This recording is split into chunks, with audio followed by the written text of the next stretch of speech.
TGT English तक YouTube channel पे आप सभी का स्वागत है। फटाफट रिवीजन के अंतर्गत आज हम देखेंगे एक पंक्ति में कौन से इंपॉर्टेंट क्वेश्चंस जो है पिछली परीक्षाओं में पूछे गए और पूछे जा सकते हैं, उन दोनों प्रश्नों का समावेश किया गया इस वीडियो में। तो इस वीडियो को 1 से 2 बार मात्र सुन लेने से बहुत सारे क्वेश्चंस आपके रिवीजन भी हो जाएंगे, अगर नहीं पढ़े होंगे तो तैयार भी हो जाएंगे। तो चलिए शुरू करते हैं, फटाफट देख लेते हैं।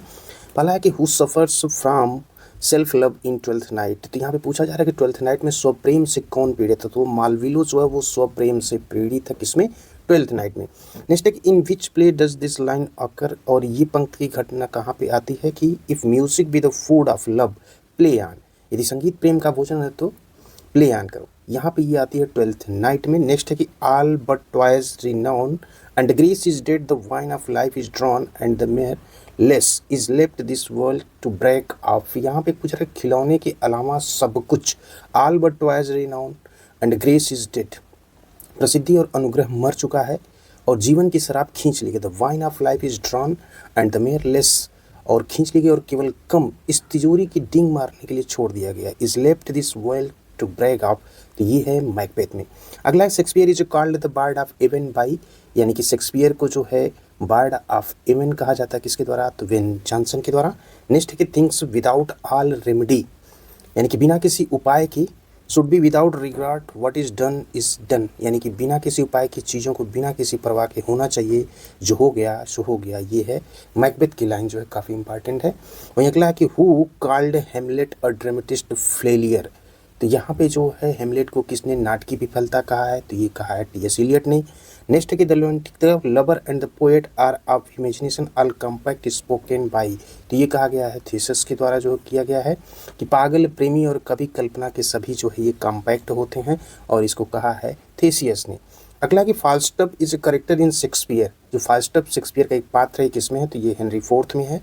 नेक्स्ट है कि in William Shakespeare drama Hamlet who said this a dream itself is but a shadow, यानी विलियम शेक्सपियर का जो नाटक हेमलेट है, जिसने ये कहा कि एक सपना अपने आप में एक छाया है, तो ये कहा है हेमलेट ने। 10वां है कि who is the first character to die in Shakespeare play Hamlet, यानी कि शेक्सपियर का जो नाटक हेमलेट में मरने वाला पहला पात्र कौन है? तो वो है पोलोनियस।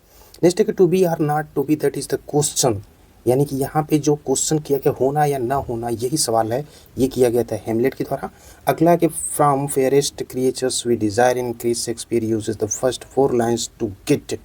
यहाँ पे पूछा जा रहा है कि जो सबसे सुंदर प्राणियों से हम वृद्धि की कामना करते हैं, शेक्सपियर की जो ये पहली 4 पंक्तियाँ हैं, ये जो है कहाँ पे है? ये है इम्पॉर्टेंस ऑफ प्रोक्रिएशंस टू ह्यूमन, यानी कि मनुष्यों के लिए प्रजनन का महत्व। अगला है कि which of the last sonnet written by Shakespeare, यानी कि शेक्सपियर के द्वारा लिखित अंतिम सोनेट में से कौन है? तो ये the little love god lying once asleep, एक बार सोए हुए छोटे प्रेम देवता। नेक्स्ट है कि who is होरेसियो in the play Hamlet bye Shakespeare. तो यहाँ पे पूछा जा रहा है कि शेक्सपियर के नाटक हेमलेट में होरेसियो कौन है? तो हेमलेट का ये क्लोज फ्रेंड है, यानी कि करीबी मित्र है हेमलेट का। नेक्स्ट कि सोनेट 11 के कुछ इंपॉर्टेंट लाइन में सोनेट 11 में कहा गया है as fast as thou shalt wane so fast thou growest, यानी कि जितनी तेज़ी से तुम छिड़ हो जाओगे उतनी ही तेज़ी से तुम ग्रोवेस्ट करोगे, बढ़ोगे। सोनेट 12 में है when I do count the clock that tells the time, यानी कि जब मैं समय बताने वाली घड़ी को गिने। और सोनेट 18 में कहा गया है कि shall I compare thee to summer's day, क्या मैं तुम्हारी तुलना गर्मी के दिन से करूं। और सोनेट 130 में कि माई मिस्ट्रेस टाइम, मेरे मालकिन का समय। अगला है कि what do the witches prophecy to Banquo on the heath in Shakespeare Macbeth.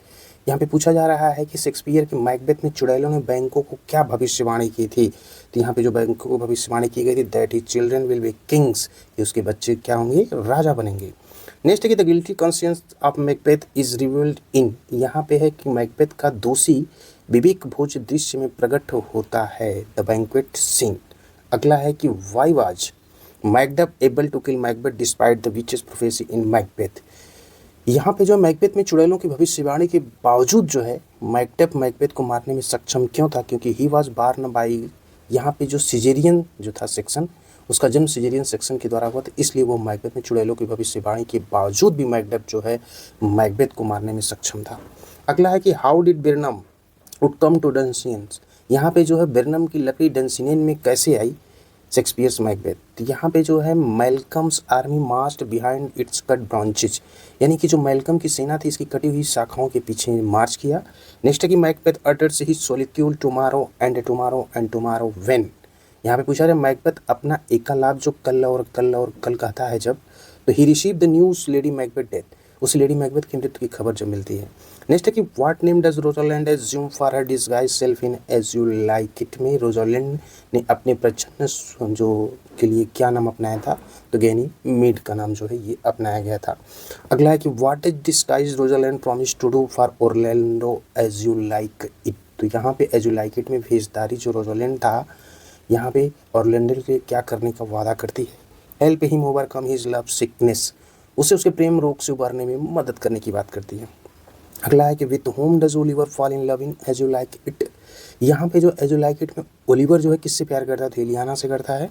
Next है कि who in Shakespeare's As you like It can suck melancholy out of a song, तो यहाँ पे जो पूछा गया है कि शेक्सपियर के एज यू लाइक इट में कौन सा गीत उदासी से निकाल सकता है, तो वो है जैकस। नेक्स्ट देख लेते हैं हाउ